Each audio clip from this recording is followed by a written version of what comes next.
자, 한 주 만에 돌아온 백제본기입니다. 삼국사기 백제본기입니다. 오늘은 백제본기 제5입니다. 제5 위덕왕, 해왕, 법왕, 무왕입니다. 위덕왕, 해왕, 법왕, 무왕입니다.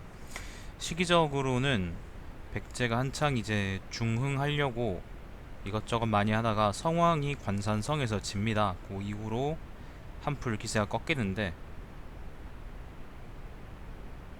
성왕이 죽은 이후에 위덕왕부터 무왕까지 국력을 회복하는 단계라고 보시면 되겠습니다. 백제는 이런 일이 많아요.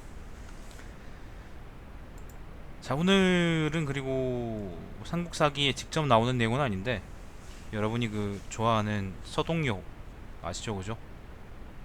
막둥하고 이제 선화공주님 뭐 그런 얼레리 꼴리리 그런 얘기가 삼국사기엔 나오지 않습니다. 근데 제가 이식이기 때문에 말씀을 좀 드릴 거예요. 일단 그건 나중에 한번 생각해보죠. 자, 위덕왕은 이름이 창이다. 그래서 이제 부여창, 부여창 그렇게 얘기하기도 해요. 아니면 백제왕 여창이라고도 나옵니다. 일본 서기에서는 백제왕 여창이라고도 나와요.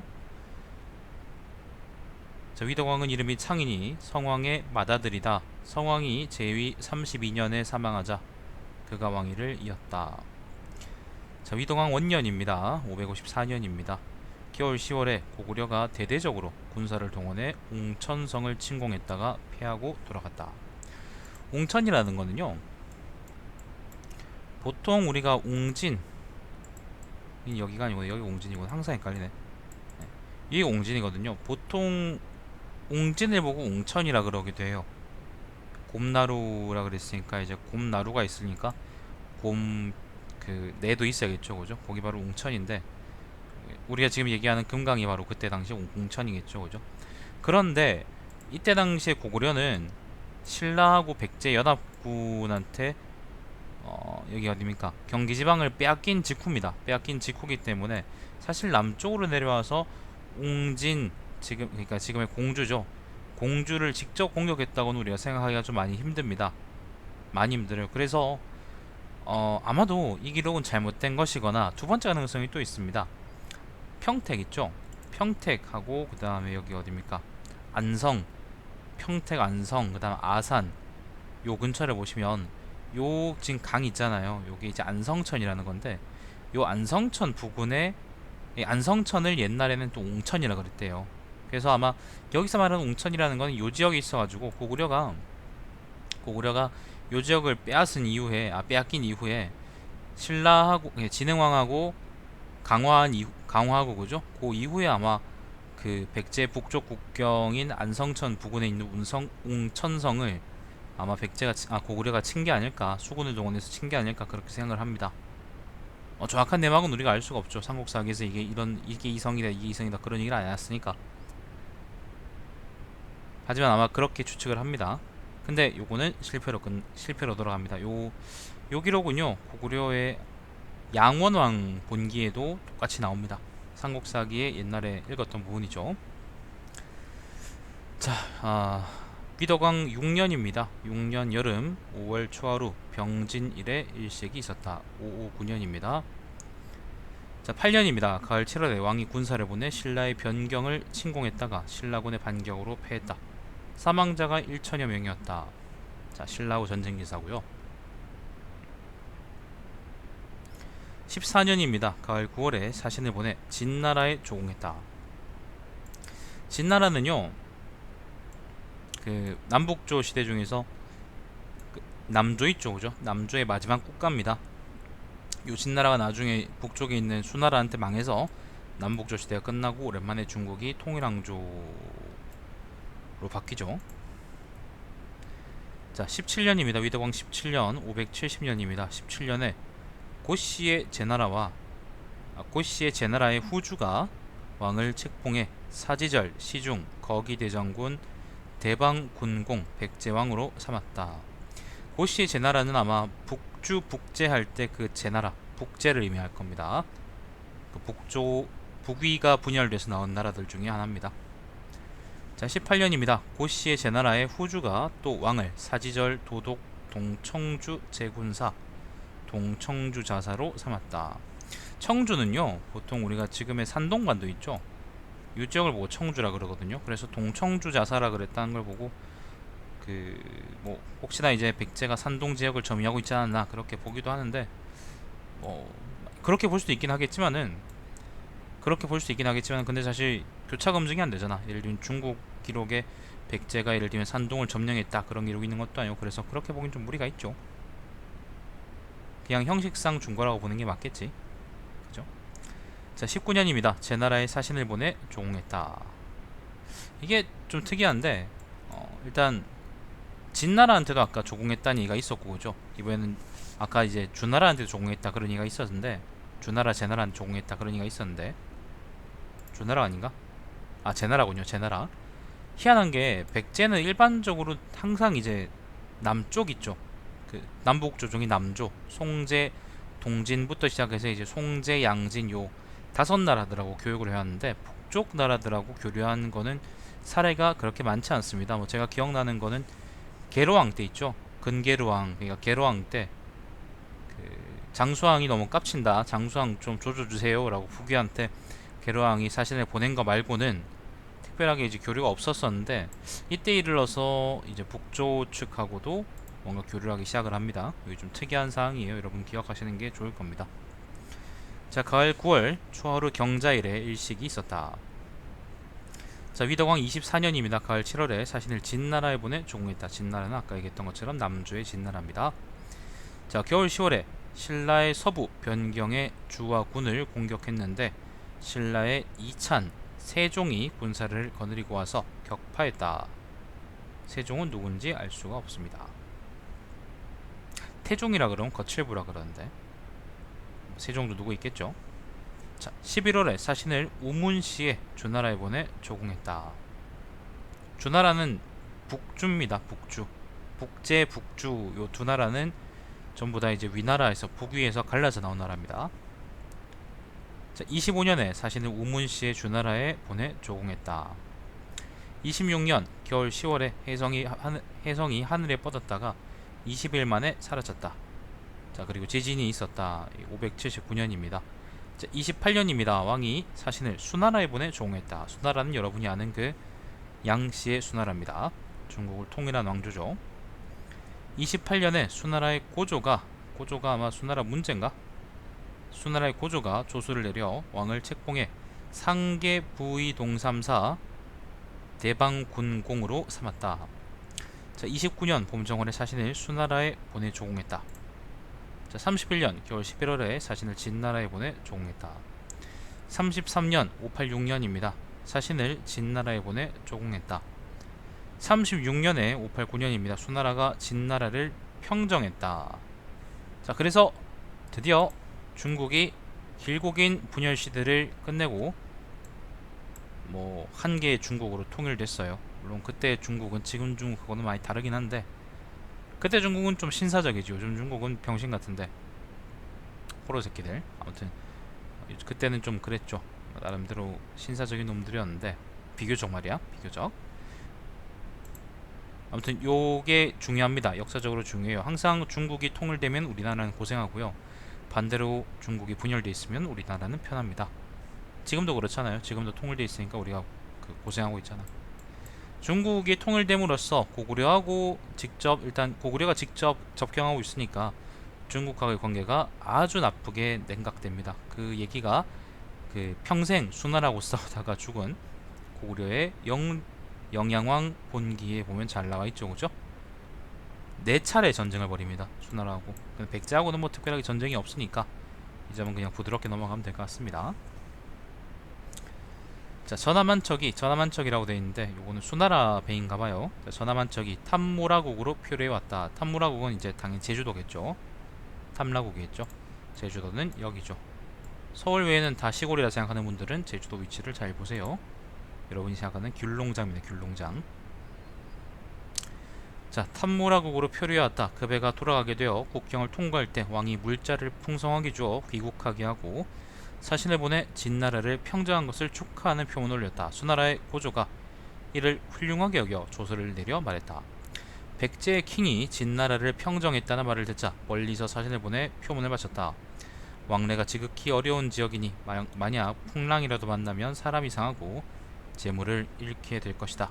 백제 킹의 마음이 순박하고 지극한 것은 내가 이미 깊이 알고 있다. 거리는 비록 멀리 떨어져 있지만 얼굴을 대하고 말하는 것과 같으니 하필 자주 사신을 보내 서로 대면할 필요가 있겠느냐. 이후로는 해마다 조공하지 말 것이며 나도 사신을 보내지 않을 것이니 왕은 그리할 것이다. 우리 그렇게 사이가 친한 것도 아닌데 그냥 대면대면하게 지내자 그런 말일까? 아무튼 뭐 해석하려 그러면 여러 가지로 해석하려 그러면 어떻게든 해석할 수 있겠죠. 넘어갑시다. 자, 위덕왕 39년입니다. 592년입니다. 가을 7월 금음 임신일에 일식이 있었다. 41년 겨울 11월 개미일에 혜성이 각과 항에 나타났다. 각하하고 항은요 그 28수 중에 하나일 거예요. 그 천문학 관련한 이야기입니다. 45년입니다. 가을 9월에 왕이 장사 왕변나를 장사는 직책 이름일 거고 왕변나 사람 이름입니다. 왕변나를 수나라에 사신으로 보내 조공했다. 왕이 수나라가 요동전쟁을 일으킨다는 소문을 듣고 사신을 파견해 표문을 마치고 군도가 되기를 요청했다. 군도라는 거는 향도 그런 거 아닐까요? 그러니까 길 안내하는 뭐 그런 거 아닐까? 자, 엠페러가 조서를 내려 왕년에 고구려가 조공을 바치지 않고 신하로서의 예절을 갖추지 않았기에 장군들로 하여금 그들을 토벌하게 했는데 고원의 신하들이 겁을 내며 잘못을 시인하기에 내가 이미 용서했으니 그들을 칠 수가 없다라고 하고 우리 사신을 후대에 돌려보냈다. 고구려가 그 일을 모두 알고 군사를 보내 우리 국경을 침략했다. 고원은요 영양왕입니다. 영양왕. 그 수나라하고 피 터지게 싸운 그 고구려의 영양왕입니다. 지금 생각해보다 정말 위대한 것 같아. 영양대왕 때 고구려가 4번 수나라하고 싸워서 어쨌건 막아냈기 때문에 아휴 개싸움이죠. 보고 있으면. 아무튼 그렇습니다. 그랬다고 하고 다만 요 관련한 기록들이 그 고구려 분기에도 있었던 것 같은데 백제 입장에서는 이때 고구려하고 그렇게 친하게 지낼 필요성이 없었나봐요. 그러니까 일단 백제하고 고구려는 그때 당시에 그 뭐닙니까 경기지방을 신라가 가져갔기 때문에 사실 접경하지 않고 있었을 때고 그죠? 육지로 접경하지 않고 있을 때고 그렇기 때문에 그렇게 사이가 사이가 나쁠 필요는 없었는데 근데 선대 원수지간이었기 때문인지 아무튼 그렇게 대면대면하게 지내지는 못했던 모양입니다. 그래서 이제 백제가 수나라에다가 이제 친하게 지냅시다 그렇게 사신을 많이 보냈던 것 같은데 요 관계는 이제 나중에 그 모왕 지나가지고 의자왕이 돼서야 좀 나아지죠. 신라하고 백제 사이가 더 나빠졌거든. 자, 그 얘기는 나중에 또 하죠. 자, 겨울 12월에 왕이 죽었다. 군신들이 의논해 시호를 위덕이라고 했다. 자, 위덕왕이 598년에 졸하십니다. 붕하십니다.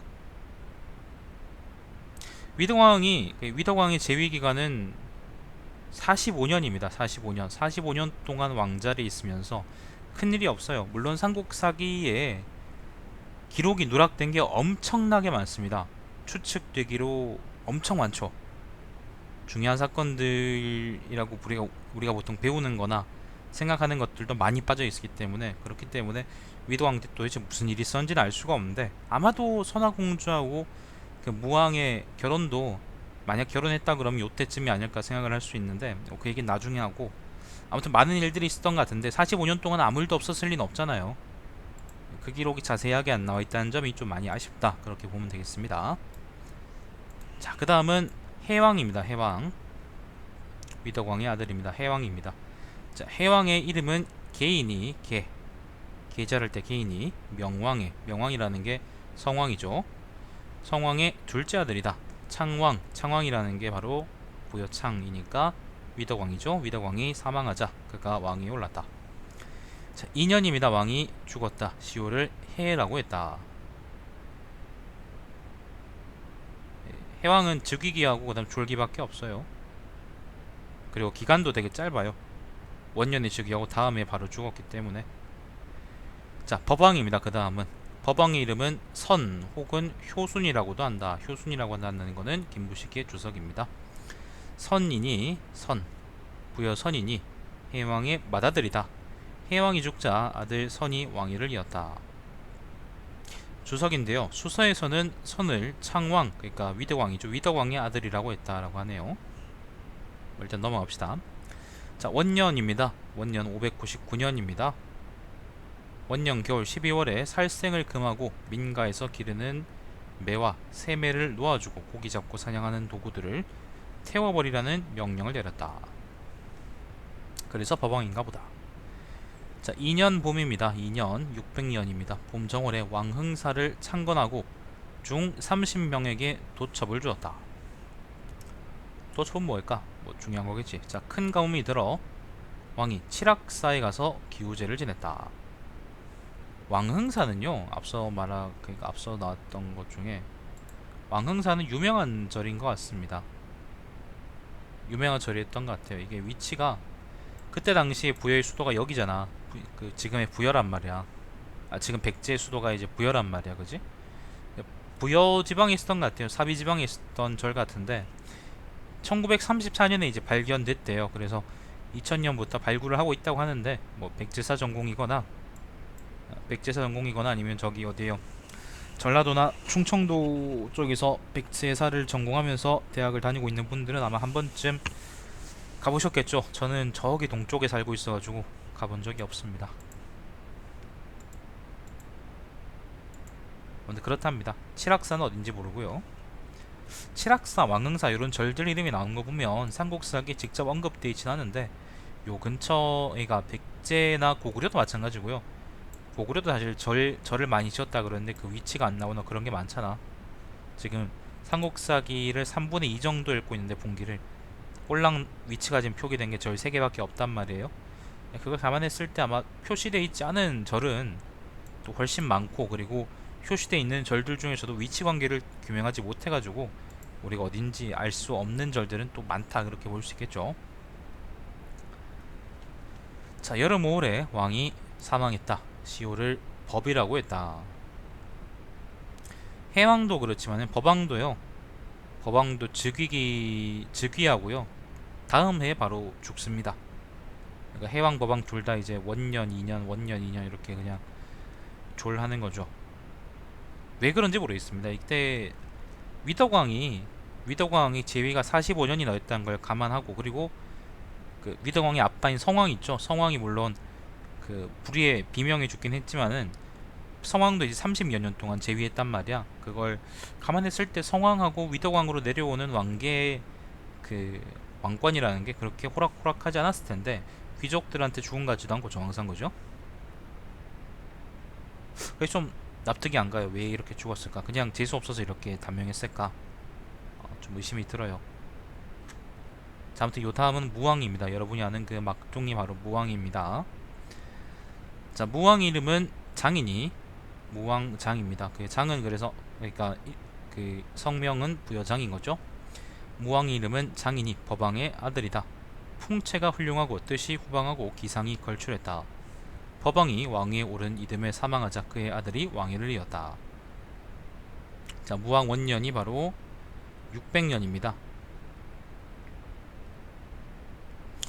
무왕 2년이 601년이고 3년입니다. 무왕 3년 602년입니다. 가을 8월에 왕이 군사를 출동시켜 신라의 아막산성, 무산성이라고도 한대요. 아막산성을 포위했다. 자, 한동안 신라하고 전쟁이 없었죠, 그죠? 없다가 갑자기 전쟁이 터집니다. 무왕 3년입니다. 즉위하자마자 바로 친 거나 마찬가지예요, 그죠? 아막산성은 여기서 어디냐? 하도 옛날에 지어서 난 까먹었는데 무왕이 나왔으니까 여기가 지금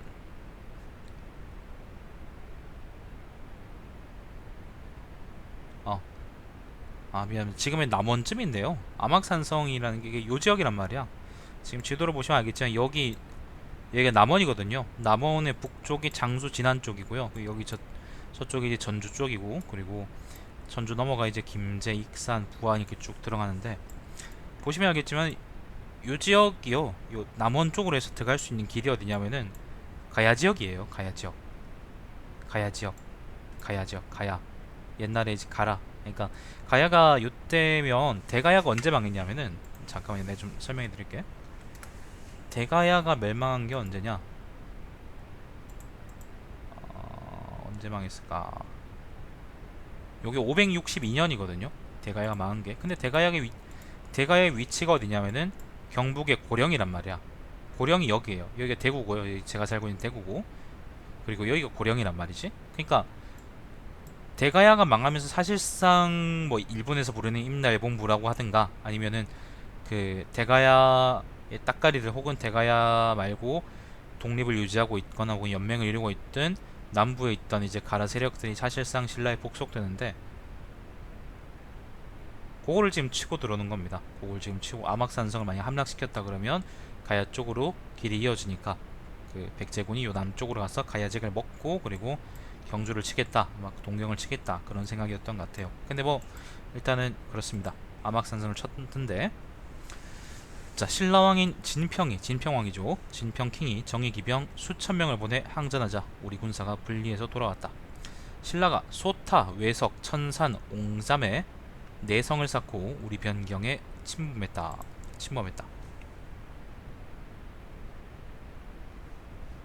요 성들은 어딘지 모르겠네. 자 왕이 빡쳐서 좌평 해수에게 명해서 보병과 기병 4만 명을 거느리고 내성을 공격하게 했다. 신라 장군인 검품 무은이 군사를 거느리고 마주 싸웠다. 해수가 불리해지자 군사를 끌고 천산 서쪽에 소택지로 퇴각해 복병을 숨겨놓고 기다렸다. 무은이 승세를 타고 갑병 1000명을 거느리고 소택지까지 추격해왔을 때 복병이 달려들어 갑자기 공격했다. 무은은 말에서 떨어지고 군사들은 놀라고 당황해 어찌할 줄을 몰랐다. 무은의 아들인 귀산이 큰 소리로 말했다. 내가 일찍이 스승에게 들으니 군사는 적을 만나서는 물러서지 말라라고 했는데 어찌 감히 도망해서 스승의 가르침을 저버리겠습니까? 그는 홀스를 아버지에게 주고 즉시 소장 주항과 함께 소장이라는 건 뭐 부장 같은 거겠죠. 부장님 말고 이제 부장 도와주는 장군이요. 자, 소장 주항과 함께 창을 휘두르며 힘껏 싸우다가 죽었다. 나머지 군사들이 이를 보고 더욱 분발해 우리 군사가 패배하고 해수는 겨우 위기를 모면해 단신으로 돌아왔다.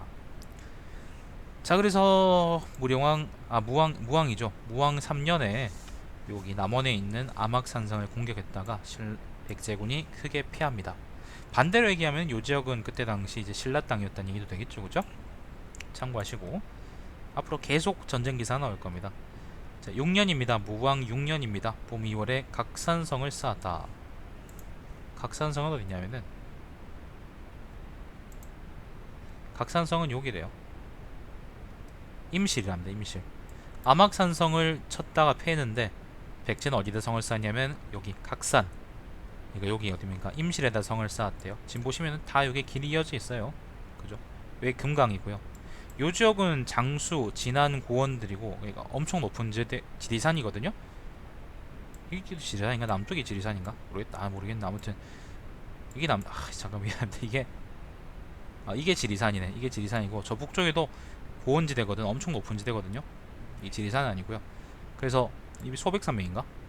그래서 이제 그 아마 요 지역으로 들어가는 게 아마 그 지리산 북쪽을 경유해서 동쪽으로 넘어가는 아마 최전선이었던 것 같은데 그래서 요 지역으로 일단 백제는 막기로 했다고 합니다. 금강 요건 상류니까 아마 제대로 된 요새 역할은 못할 거고 길을 막았겠지. 자 6년입니다. 가을 8월에 신라가 동쪽 변경을 침범했다. 7년 봄 3월에 서울에 흑비가 내리고 낮에 어두웠다. 606년입니다. 자 여름 4월에 크게 가물어 기근이 들었다. 8년 607년입니다. 봄 3월 한솔 연문진을 수나라에 보내 조공하게 했다. 또한 좌평 왕 효린을 보내 공무를 바치며 고구려를 치자고 요청했다. 양제가 누군지 아시죠? 그죠? 수나라 양제가 이를 허락하고 고구려의 동정을 살피라고 했다. 8년입니다. 여름 5월 고구려가 송산성을 공격하다가 함락시키지 못하고 다시 속두성을 습격해 남녀 3,000명을 습격해 돌아왔다. 송산성하고 속두성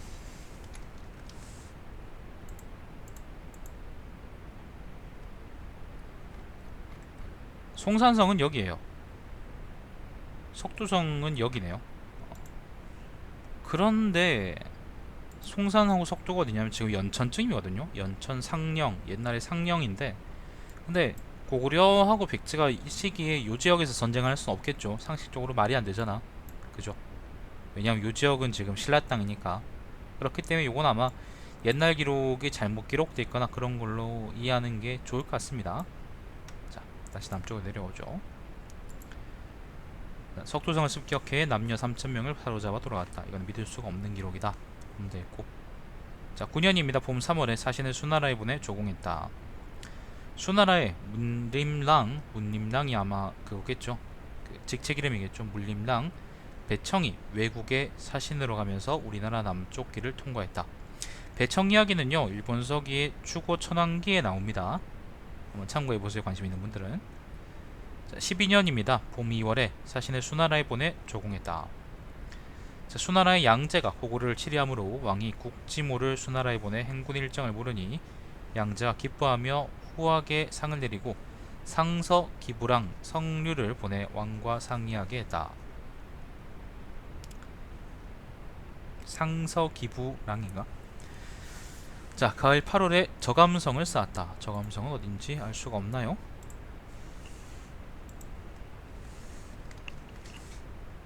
안 나오네. 저감성은 어딘지 모른답니다. 자, 겨울 10월에 611년입니다. 신라의 가잠성을 포위해 성주 찬덕을 죽이고 그 성을 함락시켰다. 가잠성은 어딘지 알 수가 없는데 일단 저는 안성이라고 봤습니다. 안성. 설은 많습니다. 지금 아까는 요 신라의 남쪽 국경, 남서쪽 국경에서 싸우고 있고, 이외에는 저기 북동쪽 국경에서 싸우고 있죠, 그죠?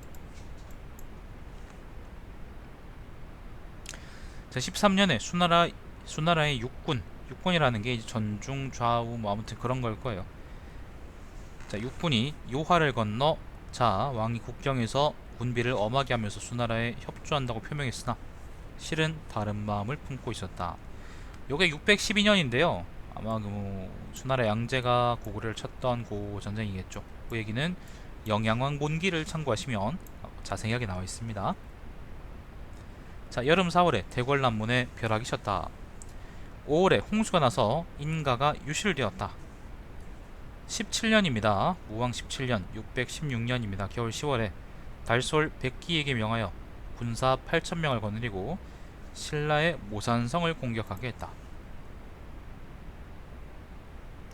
신라의 모산성은 예전에 나왔던 곳 같은데,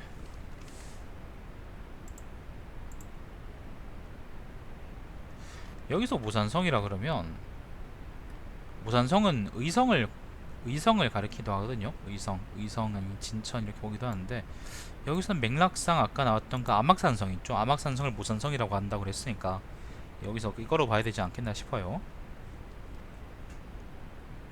자, 11월 서울에 지진이 일어났다. 19년에 신라의 장군 변품 등이 와서 가잠성을 공격해 성을 회복했는데 헤론이 여기에서 전사했다. 헤론은 사람 이름이겠죠. 자, 가잠성은 여기 안성이라 그랬나? 여기 안성이라 그랬죠. 자, 22년 겨울 10월에 당나라의 사신을 보내 과하마를 바쳤다. 24년입니다. 무왕 24년 623년입니다. 가을에 군사를 보내 신라의 능노현을 공격했다. 능노현은요, 이것도 지명이 있었어. 요게 괴산으로 본대요. 괴산. 여기가 괴산이거든. 여기 능노현이라 그러면은 어떻게 되겠습니까? 동북쪽 국경에 대한 공격이 있죠. 단대로 얘기하면 이게 다 신라 땅이라는 거예요. 그러니까 백제가 엄청 그때 당시에 수세에 몰렸다, 그렇게 보시면 되겠습니다. 자, 25년입니다. 봄 정월에 당나라에 대신을 보내 조공했다. 고조가 당나라의 고조 이연입니다. 그죠?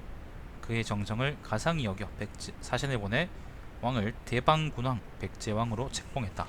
자, 수나라가 망하고 당나라가 들어선 모양입니다. 자, 가을 7월에 당나라의 사신을 보내 조공했다. 겨울 10월에 신라의 속함, 앵잠, 기잠, 봉잠, 기현, 용책 등 6성을 공격해 함락시켰다. 속함, 앵잠, 기잠, 봉잠, 기현, 용책은 어디를 의미하냐면은 거창지방일걸? 맞네. 기잠, 예, 기잠이었죠. 기잠, 용책, 그 다음에 앵잠, 속함 이렇게니까. 그러니까 이 지역 암악산성이 여기였죠. 그죠? 암악산성이 아까 여기였고 거기보다 동쪽으로 나간 요 지역. 지금으로 보면은 지금의 이제 거창군 혹은 저 남쪽 지역은 어디라고 해야 되냐? 사천시, 진주나 거창 지역을 공개했다는 건데 여기는 그겁니다. 그거예요. 여기가 하동이고죠. 가야지 옛날 가야 지역입니다. 신라가 병탄했던 가야 지역을 백제가 무왕 때 요때 함락시켰다 그랬으니까 탈환한 건 아니죠. 백제 땅이 아니었으니까 아무튼 여기를 먹었다. 백제가 빼앗았다. 그렇게 보면 되겠습니다. 자, 그래서 드디어 암악산성을 돌파하고 그 동쪽으로 나온 데 성공했다. 그렇게 보이고요. 자, 26년입니다. 무왕 26년, 625년입니다. 겨울 11월에 사신을 당나라에 보내 조공했다. 27년에 당나라의 사신을 보내 명광계라는 갑옷을 바치며 고구려가 길을 가로막고 삼국을 입주하지 못하게 한다는 사실을 호소했다. 고조는 상기상시 주자사에게, 주자사가 사람 이름이에요. 주자사에게 조서를 보내 우리와 고구려가 서로의 원한을 잊으라고 했다. 달랬다. 자, 가을 8월에 군사를 보내 신라의 왕제성을 공격해 성주인 동소를 죽였다. 왕제성은 어디냐? 왕제성은 안 나와있구나. 안 나와있습니다. 어딘지 모른답니다. 찾아볼까요? 안 나오죠? 안 나온답니다. 자, 겨울 12월에 626년입니다. 12월에 사신을 당나라에 보내 조공했다. 28년 가을 7월 왕이 장군 사거에게 명해서 신라 서부 변경의 두 성을 함락시키고 남녀 300명을 사로잡았다. 왕이 신라에 빼앗긴 땅을 회복하기 위해서 군사를 대대적으로 동원해 웅진에 주둔했다. 웅진은 공주조구죠? 여기입니다. 여기. 자꾸 임명하게 시키네. 자, 신라왕 진평왕이죠. 이를 듣고 당나라의 사신을 보내 위급한 사태를 말했다. 왕이 이 사실을 듣고 중지했다. 8월에 왕이 조카 복신을 당나라에 보내, 복신이 여러분이 아는 그 부여복신입니다. 그 백제부흥로에 나왔던 그 사람일 거예요. 자, 복신을 당나라에 보내 조공하니 태종 이세민 10세기가 백제와 신라가 대대로 원수를 맺어 서로 자주 침공한다고 하면서 왕에게 조서를 보내 말했다. 킹은 대대로 군주가 되어 동쪽 변방을 진무하고 있다. 먼 바다 한 끝에서 바람과 파도가 험한 것을 무릅쓰고 충정이 지극해 조공 계속되니 왕의 아름다운 생각을 높이 평가해 매우 기쁘게 여긴다. 내가 삼가 영광스러운 대명을 이어받아 천하를 통치하게 되었으니 정도를 넓히고 백성들을 아껴 양육하며 배와 수레가 통하는 곳과 바람과 비가 미치는 곳마다 모두 천성에 이르며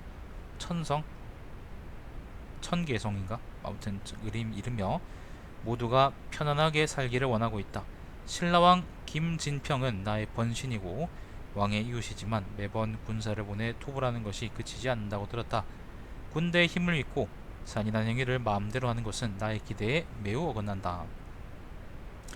내가 이미 왕의 조카 복신과 고구려 신라 사신들에게 서로 화친하도록 타이르고 모두 화목하게 지내게 했다. 왕은 반드시 전날의 원한을 잊고 나의 본뜻을 헤아려 모두 이웃의 정을 두터이 하여 즉시 전쟁을 멈추어라. 킹이 무왕이 곧 사신을 보내 표문을 바쳐 사주했다. 비록 겉으로는 명령에 순종하겠다고 했으나 실제적으로는 이전처럼 서로 원수지간이었다.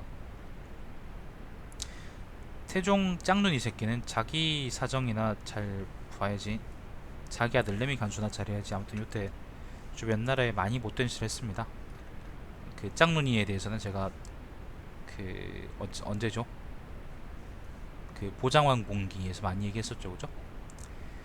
29년입니다. 무왕 29년, 628년입니다. 봄 2월에 군사를 보내 신라의 가잠성을 공격했으나 이기지 못하고 돌아왔다. 자, 가잠성은 아까 얘기했던 안성이라 그랬죠, 그죠? 30년 가을 9월에 사신을 당나라에 보내 조공했다. 31년 봄 2월에 사비의 궁전을 중수했다. 왕이 웅진성으로 갔다. 여름에 가뭄이 들어 사비의 궁전을 중수하는 일을 중지했다. 자, 가을 7월 왕이 웅진에서 돌아왔다. 32년 9월에 자신을 당나라에 보내 조공했다. 33년 봄 정월 맏아들 의자를 태자로 책봉했다. 의자왕이 이렇게 나옵니다. 2월에 마천성을 고쳐 쌓았다. 마천성은 어디냐면은 마천성은 서천이라고 한대요. 서천. 왜 여기를 고쳐 쌓았는지 모르겠지만 아무튼 그랬답니다. 자, 가을 7월 군사를 동원해 신라를 공격했으나 불리하였다. 왕이 생초원에서 사냥했다. 자, 겨울 12월에 당나라에 사진을 보내 조공했다. 34년 가을 8월에 장수를 보내 신라의 서곡성을 공격해 14흘 만에 함락시켰다. 서곡성은 거창이랍니다. 왜나 이제 가야 지역에 대한 공격이죠. 자, 35년입니다. 무왕 35년 634년입니다. 봄이올해 왕흥사가 준공되었다. 왕흥사가 처음에 만들어지기 시작한 거는 여기 있는 요절이죠, 그죠? 여기 왕흥사죠. 부여입니다, 부여. 요거는 법왕인가 해왕띠였나? 법왕띠였 싶은데 요게 완공된 게 요때랍니다. 자, 그 절은 강가에 있었으며 채색 장식이 웅장하고 화려했다. 킹이 매번 배를 타고 절에 들어가 향을 피웠다. 3월에 대궐 남쪽에 못을 파서 20여리 밖에서 물을 끌어들이고 사면 그러니까 기울어진 언덕에 벼들을 심고 물 가운데 방장선산을 모방해 이거는 뭐 신선 뭐 그런 건가 봐요. 자, 섬을 쌓았다. 37년 봄 2월에 자신을 당나라에 보내 조공했다. 3월에 왕이 측근 신하들을 데리고 사비하 북쪽 포구에서 잔치를 베풀었다. 사비하라는 거는 금강입니다. 금강인데 이게 지금 엄청 긴 강 있죠. 이게 금강인데 지금의 금강 중에서 이제 여기 그 부여 있죠. 부여 근처를 지나는 요 부분을 사비하라고 했던 것 같아요. 어차피 금강 말고 큰 강은 없고요 또. 자, 포구의 양쪽 언덕에 기암 괴석이 서 있고 그 사이에 진기한 화초가 있어 마치 그림과 같았다. 킹이 술을 마시고 몹시 즐거워해 고문고를 켜면서 노래를 부르자 수행한 자들도 여러 번 춤을 추었다. 당시 사람들이 그곳을 대왕포라고 불렀다. 대왕포는 지금도 남아있어요. 여기 어디라는데 관광지로 남아있답니다. 역시 장사꾼들은 이런 걸 잘 챙기죠. 자, 여름 5월에 왕이 장군인 우소에게 명해서 갑병 500명을 거느리고 신라의 독산성을 공격하게 했다. 독산성은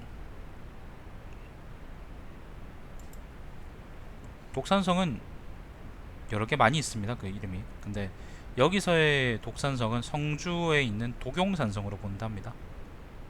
성주의 독용산성은 저도 가본 적이 있는데 비석자주로 왔었었는데 옛날에 그런 걸 했었거든. 지금 보면 독용산성을 공격한다는 거는 요 남쪽 지역을 다 백제가 빼앗았다고 볼 수 있겠죠, 그죠? 신라 입장에서는 뭐 동북전선은 그렇다, 신라의 서북전선은 그렇다 치더라도 서쪽 요 지역이 계속 뚫리고 있으니까 사실은 이대로 만약에 무왕이 계속 쭉 갔으면 어쩌면 이제 영천이나 대구까지도 들어왔을지도 모르겠습니다. 자, 독산성을 공격했다. 자, 우소가 옥문곡에 이르러 해가 저물자 그는 안장을 풀고 군사를 쉬게 했다. 그때 신라 장군 알천이 군사를 거느리고 몰래 기습해 왔다. 우소가 큰 돌 위에 올라서서 활을 쏘면서 대항해 싸우다가 화살이 떨어지자 그들에게 사로잡혔다. 독용산성을 치다가 졌답니다. 독산성. 자, 6월에 가뭄이 들었다. 가을 8월에 왕이 망해루에 서서 바다를 바라본다. 그런 거예요. 바다를 보노하는 누각에 서서 군신들을 위하여 잔치를 베풀었다. 38년 봄 2월에 서울에서 지진이 있었다. 3월에 38년 3월이에요. 다시 지진이 있었다. 겨울 12월에 당 사신을 짱눈이한테 보내 철제 갑옷과 조각한 도끼를 바쳤다.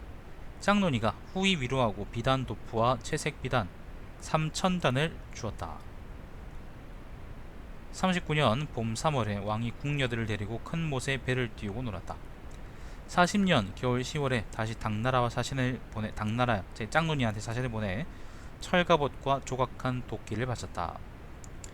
41년 봄 정월에 혜성이 서북 쪽에 나타났다. 여기 640년입니다. 자, 2월에 자제들을 당나라에 보내 국학에 입학시켜 줄 것을 요청했다. 자, 무왕 42년입니다. 641년이에요. 자, 봄 3월 왕이 붕어하셨다. 시호를 무라고 했다. 사신이 짝눈이한테 가서 소복을 입고 표문을 바쳐 왕의 번신 부여장이 죽었습니다 라고 했다. 부여장이 바로 무왕이죠. 짝눈이는 현무문에서 추도의식을 거행하고, 현무문에서, 이 미친놈 아니야? 현무문에서 했다는 건 이거 기만 아닌가요? 자기 형제를 쳐 죽인 데가 저기 아닌가? 추도의식을 거행하고 조서를 보내 이르기를, 먼 나라를 사랑하는 방법은 총명보다 나은 것이 없고, 죽은 자를 표창하는 의리는 먼 곳이라 해서 막혀있는 것이 아니다. 고 돌아가신 주국 대방 군왕 백제왕 부여장은 산을 넘고 바다 건너 멀리까지 와서 정삭을 받고, 정삭이라는 건 역법을 의미해요. 역법을 이제 중국에서 받아가는 게 관례였거든요. 복무를 바치고 표문을 올리기를 한결같이 하다가 갑자기 죽었으니 그를 깊이 추도한다. 마땅히 일상의 예에 더해서 애도의 영예를 표한다 라고 했다. 광록대부로 추증하고, 시발놈이 한나라의 왕인데 그걸 광록대부 같은 짭벼슬에 그걸 주냐? 부의를 매우 후하게 내렸다. 부의라는 건 아마 그 부조금 같은 거겠죠. 여기까지가 삼국사기 백제분기 제5입니다. 제5 위덕왕, 해왕, 법왕, 무왕입니다. 뭔가 좀 찝찝하지 않나요? 기록이 생각보다 자세하긴 한데 그래도 뭔가 좀 찝찝하지 않나? 특히 위덕왕대 기록은 좀 되게 찝찝해. 정리드릴 게 두 가지가 있어요. 일단 이제 정리드리기 전에, 요 시기는요, 백제가 성왕이 죽은 이후에 신라한테 잠식되다가 완전히 잠식될 위기를 넘어서 다시 부흥하는 과정입니다. 그래서 요 지역, 그 다음 요 가야 지역도 전부 다 이제 신라한테 주도권에 빼앗겼지만은, 무왕이 이르면은 국력을 확실하게 이제 다 잡았는지, 어딥니까? 가야 지역을 빼앗고, 그죠? 요 지역을 아까 빼앗았다 그랬죠? 빼앗고, 그리고 어딥니까? 동북 국경에도 여러 차례 공격을 단행하죠. 짚어드릴 게 두 가지가 있어요. 첫 번째는 그 무왕 시기의 신라하고 백제의 전쟁인데, 일단은 보시면은 일단 신라는 진흥대왕 때 있죠. 진흥대왕 때 경기지방을 빼앗고, 그리고 마찬가지로 진흥대왕 때 대가야를 멸망시키면서, 대가야가 여기였거든. 고령이란 말이야. 여기가 성주고 고령 여기란 말이죠. 그러니까 여기 어딘가 있었을 텐데, 대가야를 빼앗고, 그럼 대가야에 딸려 있는 여러 부속 연맹들 있죠. 연맹 가야들도 아마 신라가 다 먹었을 거예요. 그래서 보시면 금강 모양이 요건데, 남쪽은 아마 금강 모양 요 연장선처럼 있죠. 그리고 아마 요 섬진강하고도 연관이 있지 않은가 싶은데, 아무튼 대충 요걸 경계로 해서 신라하고 백제가 경계했던 것 같고, 적경했던 것 같고, 북쪽 국경은요, 여기 옹천 이쪽 오죠. 여기 옹천이라 그랬잖아. 요 옹천이나 아니면 멀리 남쪽으로 본다 그러면 요 남쪽 금강이거나 요 사이 지방은 아마 신라하고 백제 사이에 이제 전장이었을 것이고, 요 사이를 두고 이제 백제하고 신라가 싸움을 주고받았는데, 위덕왕 때, 법왕 때, 해왕 때는 크게 신라하고 충돌이 없습니다. 그 삼국사기에 적혀 있는 걸 토대로 한다 그러면, 위덕왕 때는 신라하고 두 차례 전쟁이 있었지만은 그게 없었고, 큰 소득이 없었지만, 무왕 때 이르러서 무왕 3년 때부터 계속 암악산성을 공격하는 걸로 시작을 해서, 어쨌건 결국 처음엔 졌지만은 마지막에는 이제 요직을 다 빼앗고 독산성을 공격하기까지 백제가 남쪽에서 크게 성과를 거둡니다. 그러니까 그거는 옛날 가야연맹들의 땅을 백제가 많이 빼앗았다, 그렇게 보면 되겠어요. 그리고 북쪽 국경에는요, 그러니까 백제의 동북 국경에서는 가잠성을 공격해서, 가잠성부터 시작해서 아마 요 경기 지방으로 이제 들어갈 생각이었던 모양인데, 근데 그건 제대로 안 됐죠. 가잠성을 빼앗겼다가 아무튼 다시 또 공격했다 실패하기도 하고 그랬던 모양이고, 마찬가지로 능도현, 아마 요거는 괴산으로 우리가 추정을 하는데, 괴산 지역에 대한 공격도 있었던 것 같고, 그래서 물론 요 강원도 지역도 그땐 다 신라 땅이었겠지만은 어쨌거나 그 어디입니까? 지금 우리가 중부 내륙 고속도로 따라가듯이 상주에서 상주가 어디냐? 상주가 여긴가? 어디지? 구미 선산일 거고, 상주 이렇게 쭉 해서 문경으로 넘어가는, 충주로 쭉 넘어가는 중부 내륙 고속도로로 가는 길 있잖아. 그 길을 끊으려고 백제가 많이 시도를 했던 것 같다. 그렇게 보면 되겠습니다. 태백으로 돌아가려고 그러면 많이 걸리잖아, 그죠? 우리 차로 가도. 백제하고 그 고구려 사이, 백제하고 신라 사이 그때 당시의 전선은, 무왕 때 전선은 요쯤이었고, 사실 무왕 때 전선이란 거는 위도왕 때 이후로 계속 쭉 내려오는 전선이에요.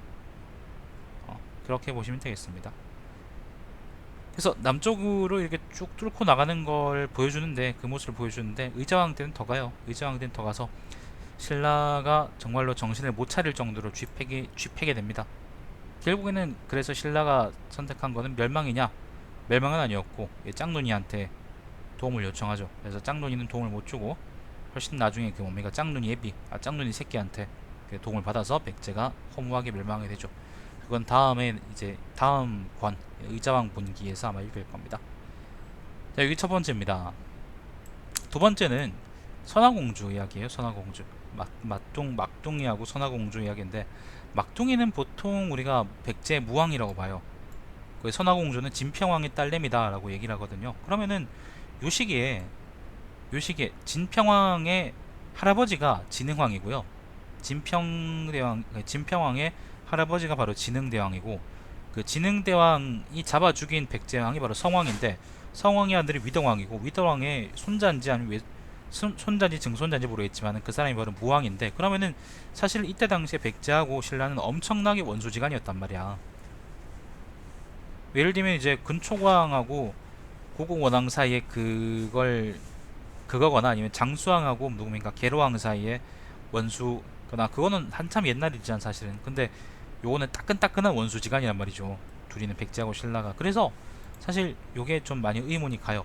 도대체 무왕 시기하고 무왕이 결혼할 때쯤, 예를 들면 이제 15, 20 요때쯤 있잖아. 20살 내외 요때쯤이면 한창 이제 백제하고 신라 사이가 안 좋았을 텐데, 어떻게 무왕은 신라의 공주하고 결혼했을까? 결혼했다고 주장할까? 이게 의문이 좀 생기죠. 일단 좀 먼저 말씀드리자 그러면, 일단 요 선화공주 이야기 있죠. 선화공주 이야기는 삼국사기에 나오지가 않아요. 이게 삼국유사에 나옵니다. 삼국유사에 보면은 선화공주가 진평왕의 딸내미인데, 신라 진평왕의 딸내미인데, 설화에서는요 무왕하고 선화공주가 미륵사라는 걸 지었다고 했어요. 이걸로 한번 추적해 보는 거지. 미륵사라는 게 어디냐면은, 뭐 중간에 이야기는 여러분 다 알 테니까, 그죠? 미륵사는 게 어디냐면은, 지금 여기는 표시가 안 되어 있는데 뭐 이 근처 어디에 있대. 익산인가? 아무튼 요 근처에 있다고 하더라고. 지금도 터가 있고 그렇대요. 미륵사지에서 나온 글이 있어요. 금제 사리 봉안기라는 게 있는데, 근데 여기는 뭐라고 나와 있냐면은, 미륵사라는 걸 연 사람이 선화공주가 아니라 사택왕후라는 사람으로 돼 있대요. 그러니까 삼국사기에는 선화공주하고 무왕이 삐까삐까 뽀까뽀까 뭐 이런 거 해가지고 이제 결혼한 다음에 백제로 와서 이제 미륵사란 절을 지었는데, 그때 뭐 진평왕이 뭐 그걸 그 직공들을 보내가지고 도와주게 됐다, 뭐 그런 말도 있다 그러더라고, 삼국유사에는. 근데 정작 미륵사지에서 나온 금제사리 봉안기라는 글에는 미륵사를 연 사람이 선화공주라는 게 아니라 사택왕후라고 돼 있더라는 거야. 그래서 뭔가 좀 이상하다는 거지. 삼국유사하고 다르잖아, 그죠? 유사에 나와 있는 그 얘기가 다르니까. 그리고 또 이상한 게 있죠. 무왕이 만약에 신라왕하고 친했다 그러면, 신라의 진평왕하고 되게 친했다 그러면, 도대체 왜 무왕은 즉위 직후부터 신라를 줄기차게 공격했느냐? 아까 나왔었잖아, 그죠? 암악산성을 공격했던 데가, 이 지역에 남원에 있는 암악산성을 공격했던 때가 바로 그 무왕 3년이었으니까 즉위 바로 직후부터 공격한 거나 마찬가지인데, 만약에 그때 진평왕이었나 신라가? 아무튼 진평왕이었다 그러면, 진평왕은 무왕한테는 이제 그거잖아요. 장인어른인데, 그러면 왜 무왕은 장인어른의 나라를 공격했을까? 장인어른 집에는 막 말뚝에도 절한다 막 그러는데, 좀 이상하죠, 그죠?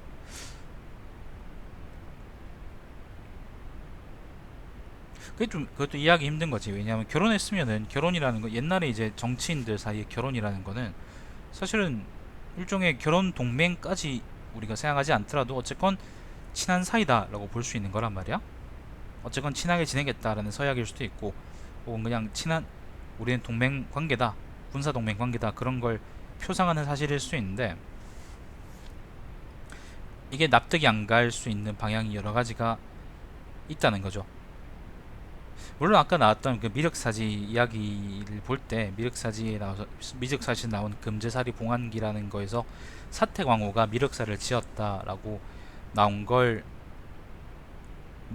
봐서 상궁유사가 구라고 그래서 이제 선왕공주도 구라라고 그럴 수는 없어요. 그럴 수는 없어요. 왜냐하면은 무왕의 와이프가 선왕공주 하나 혹은 이제 사태광호 하나라고 볼 수는 없기 때문에 뭐 여러 와이프 중에 한 명이 선왕공주가 아닐까, 여러 정실 중에 한 명이 선왕공주가 아닐까 그렇게 추측할 수 있는데, 아무튼 좀 미스테리해요. 왜 그러면은 선왕공주하고 무왕의 결혼이 진짜였다 그러면 이게 나름 유명한 얘기고 그리고 나름 되게 중요한 사건이기 때문에 삼국사기 기록이 안 된 것도 좀, 물론 그건 김부식이가 그랬겠지만 좀 미심쩍고 그렇단 말이지. 근데 이걸 만약에 우리가 선화공주 설화를 사실로 우리가 이해한다고 한다 그러면 진짜 이건 있던 일이다라고 우리가 믿고 싶다면, 선화공주 설화를 있잖아, 그러면은 우리가 생각해봐야 될 것들이 몇 가지가 있어요. 첫 번째는 뭐냐면은 선화공주와 무왕이 결혼한 시점이 무왕의 재위 기간은 아니었을 거라는 점이에요. 그렇게 하면은 무왕이 즉위하자마자 일단 신라를 공격했던 일은 아마 시간이 좀 흘렀으니까, 결혼하고 나서 시간이 좀 흘렀으니까 와이프가 예뻐 보이지 않았겠지라고 우리가 보통 이해할 수 있잖아. 그러니까 무왕이 아마 태자였거나 즉위했을 때가 아니라 무왕이 태자였거나 아니면 그 이전 시점에 아마 그 무왕이 선화공주와 결혼했으면 결혼을 했을 건데, 이게 언제냐면은 위덕왕 때 혹은 해왕 때, 법왕 때 중에 아마 하나였을 거란 말이죠, 그죠? 일단 그래서 무왕 즉위 초에 바로 공격했다는 거는 좀 이상한 게 덜하죠. 자, 두 번째는 바로 뭐냐면은 위덕왕의 부친인 성왕이 진흥왕에게 잡혀 죽었다는 점을 우리가 좀 생각해봐야 될 필요가 있어요. 위덕왕은 성왕의 아들이고 진평왕은 진흥왕의 손자인데 아까 말씀드렸죠, 그죠? 위덕왕하고 진평왕이 원수지간이었는데도 만약 서동하고 무왕하고 선화공주와 결혼했다 그러면 이거는 백제하고 신라가 원수지간이지만 지난날의 원수관계를 잇기로 합의했을 거라는 점이 전제되었다고 우리가 생각을 해야 돼요. 만약에 우리가 선화공주 설화를 진짜로 받아들인다 그러면, 위덕왕 분기에는요 아까 제가 읽었는데 신라하고 백제하고 전쟁한 게 딱 두 차례 있어요. 언제냐면은 위덕왕 8년하고 24년에 있거든요. 위덕왕은 근데 45년 동안 재위했으니까 결혼했다 그러면은, 결혼해서 이제 그 뒤로부터는 신라하고 백제 사이가 좋아졌다라고 한다 그러면 아마도 마지막 전쟁인 24년 이후라고 보는 게 맞겠죠. 왜냐하면 위덕왕 24년부터 25년부터지, 24년 전쟁이 있었으니까 25년부터 무왕 2년까지는 백제하고 신라 사이에는 적어도 삼국사기에 기록되어 있는 전쟁은 없으니까 친했다라고 볼 수 있는 거죠, 그죠? 그러면 왜 무왕 3년부터 이제 백제가 그럼 반대로 치고받기, 백제하고 신라가 서로 이제 싸우기 시작하느냐는 것도 우리가 설명을 해야겠지. 그러니까 결혼을 해서 예를 들면 그 위덕왕 25년 이후로 무왕하고 선화공주와 결혼을 했다고 쳐요. 그래서 무왕 2년까지 신라하고 친하게 지내는데, 그럼 반대로 왜 무왕 3년부터는 백제하고 신라가 서로 이제 싸우기 시작했는지도 우리가 생각을 해야겠죠. 신채호가 이걸 되게 설명을 잘했어요. 신채호가 이거는 왕위계승 때문이다라고 봤거든요. 이게 왜 그러냐면은 진평왕하고 진평왕의 정실이 마야 부인이라는 사람인데, 진평하고 마야 부인 사이에는 딸밖에 없습니다. 첫 번째는 덕만인데요. 덕만이가 누구냐면 나중에 선덕여왕이에요. 근데 덕만이는 선덕여왕이 되기 전에는 출가해가지고 그거 했거든. 그 뭐예요? 중 돼버렸거든. 비군이 돼버렸거든. 근데 일반적으로 비군이나 이제 중으로 출가한 사람들은 정치에 더 이상 관여하지 않겠다는 의미로 그렇게 하는 거거든요. 그렇기 때문에 요 사람은 왕 예승에서 제외되고, 천명공주는요, 덕만이 말고 천명공주는 김영춘하고 결혼해서 낳은 사람이 바로 여러분이 아는 그 태종 무열왕인 김춘추입니다. 아무튼 천명공주는 김영춘이하고 결혼했어요. 선화공주는 무왕하고 결혼했죠. 근데 출가하면 아까 얘기했던 것처럼 정치에 관여하지 않는 게 관례이니까 덕만이는 제외되고, 따라서 이제 김용춘이나 무왕이 진평왕의 뒤를 적법하게 이을 수 있는 후계자가 돼요. 왕위 계승권이 있다는 거죠. 그런데 근데 진평왕이 아마도 무리하게, 신채호 선생의 생각은 이겁니다. 진평왕이 원래는 아마 무왕한테 신라 왕위를 넘겨줄 생각이 있었는데, 그런데 이제 무리하게라도 맏딸인 덕만이를 환속시켜가지고 왕위를 물려주었고, 이제 그래서 덕만이가 바로 선덕여왕이 되는 거죠. 그러면 이제 반대로 자기가 왕이 될 수 있었던 무왕은 어떻게 했어요? 개빡치겠지. 그래서 아마 무왕이 즉위한 직후부터 신라에 대한 왕위 계승권을 주장해서 신라를 공격했다라고 하는 게 바로 신채호 선생의 생각입니다. 되게 재밌죠? 되게 재밌는 생각인데, 요 생각은 뭐 문제가 뭐냐면, 일단 그 왕위 계승에 대해서 무왕이 직접적으로 언급하고 있는 바가 없다. 마찬가지로 신라 측에서도 진평왕이 왜 갑자기 덕만이를, 뭐 그건 신라봉기를 읽어봐야 하나? 아무튼 그런 건 잘 모르겠고,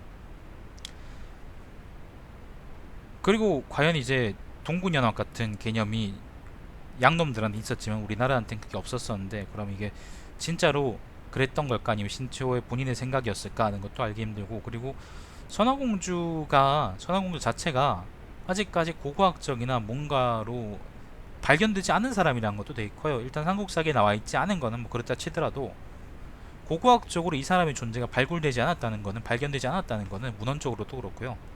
그러니까 삼국유사 말고 다른 문헌들에서는 그 좀 문제가 있는 거죠. 사실은 그거는 이제 어떻게 보면은 결과에다가 사실을 끼워 맞춘 걸 수도 있는 거지.